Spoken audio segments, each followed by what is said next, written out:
Hello, this is Randy, and welcome back to another edition of Brain Break with Randy and Keitho. I have found that if there's a way to get myself in trouble, it'll happen to me. When I was a young man's leader, when I first came to Mesa, there was a young man that had really gone out of his way to help, and I wanted to reward him. So I offered to take him with me to see a movie. Now, the movie he chose happened to be an R-rated movie. So I talked to his parents and I said, "Hey, is it okay if I take him with me?" They said, "Yes, of course." I took my father with me. Now, my father at the time was in his 70s. Went to see this movie. It wasn't my father's cup of tea. What you wouldn't have picked it, but he never went to see movies anyway.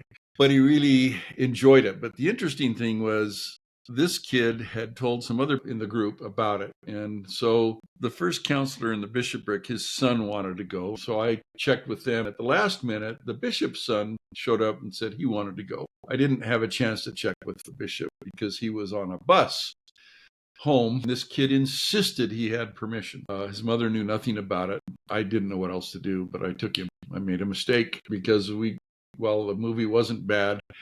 It was a Sylvester Stallone action movie. It was rated R due to violence, and boy, did I hear about it.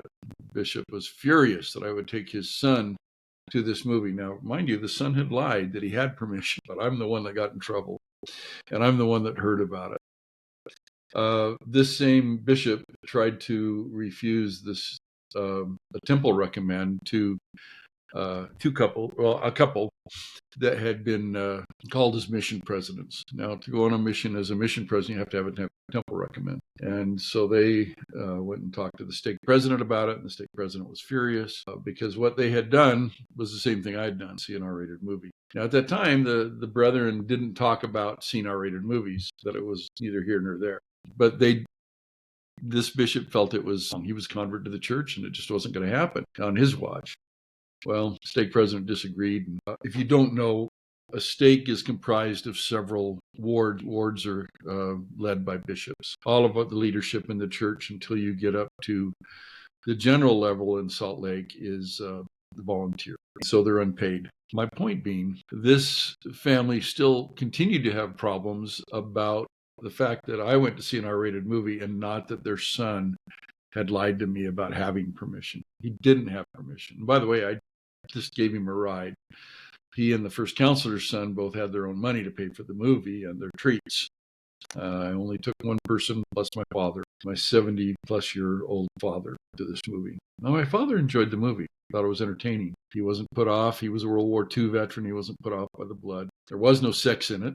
It was violent, as Sylvester Stallone movies tended to be back in the day. So I guess my comment here is I don't know that you can always get people to tell you the truth and to do the right thing. Now, in business, I've had people do some crazy things. One of the things I'm proudest of is I never had anybody not pay one of my invoices. When I would get a purchase order, I would get paid. And I watched very carefully over that. During the cocaine craze in the early 80s, I had a customer who was very excited about a big order that we'd put together, and they had just paid it. I went in to thank him for paying it. And during that, to celebrate, he pulled out a cigar box, and that cigar box was a mirror, some straws, and some white powder. He proceeded to do cocaine in front of me and asked me if I wanted to do any cocaine. Well, I did not. In fact, when I left, I got on the phone, talked to my credit manager, and I cut off his credit. That was the last order he ever had from us after he just paid for it.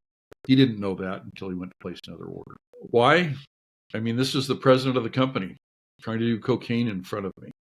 I don't care if it was popular. It wasn't something that was going to make the business last a long time, and nor did it. By the way, within less than a year, that company had gone bankrupt. You can't do illicit drugs and run a multi-million-dollar company very well, unless you're selling illicit drugs. Anyway, that was probably the worst thing I ever had, that a customer tried in front of me doing some drugs like that.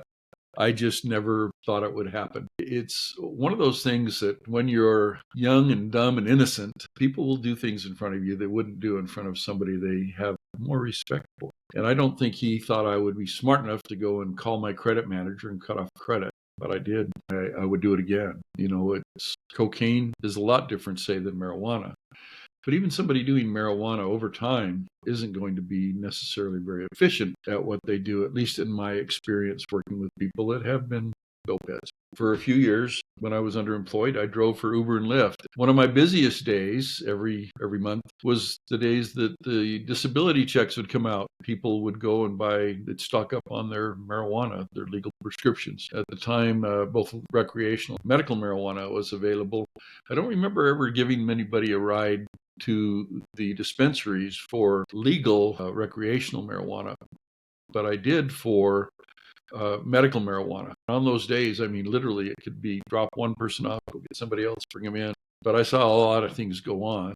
I saw a guy go in with another guy, get his prescription. They split his prescription. The guy paid him for it. I don't know if that was because the other guy was going to get a prescription and they would share it later.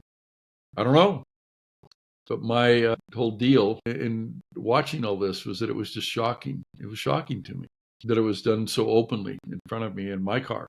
One of the things that was also shocking to me is, and I learned how to avoid this, but I gave more than one prostitute a ride to her Trix location. It became very obvious that somebody knew what they were doing, what they were getting into. And, they were no stranger to the life that they were leading. It wasn't something that I enjoyed doing. It made me feel guilty. So after about the second time, I figured out how to avoid those drives, and I did. So while I enjoyed working for Uber and Lyft, I'm shocked at anybody that's able to make a good living at it. In Phoenix, I would say it's probably fairly difficult, especially the wear and tear on my vehicles. At the time, I was driving a car that was financed by a company that didn't care if I did Uber and Lyft. Most companies now do care, and if they find out you're doing Uber and Lyft, they will not finance you. They'll call the loan and get their car back. So anyway, long story short, to be honest, I don't know that young man ever learned anything by the lies he told. He told quite a few. I mean, I've been experienced enough that I've seen young men lie to get on a mission, and they come home and they fall right back in the same life they led before. It's sad. It's really sad. There's no reason for that. And then I've seen young men who have come home from their missions, not gone back out because they can't work out their problems with whatever sent them home. I find that sad. But then I've seen young men that I admire that come home, they repent, they get their lives in order, and then they finish their mission, either as a stake missionary, or as a service missionary, or as a full-time missionary.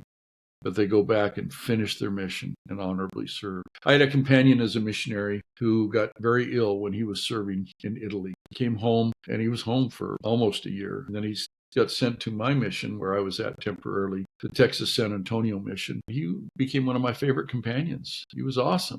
He really knew the gospel. The year he was home, he invested wisely. He went to the temple 3 days a week. He didn't just do a session and leave. He was going to Salt Lake Temple, and he would do 2 to 3 sessions. And then he would come home and study the scriptures. He did work really hard at learning the gospel. He taught me the gospel very well as a companion. I loved being with him. When I finally got my call to Venezuela, I got my visa call, I knew I was going to miss him. He's just an amazing guy. I've lost touch with him. But Elder Clem, if you're hearing this, know that I love you and I've never forgotten the lessons that you taught. So with that, let me thank you for spending another few minutes with me with Brain Break with Randy and Keitho.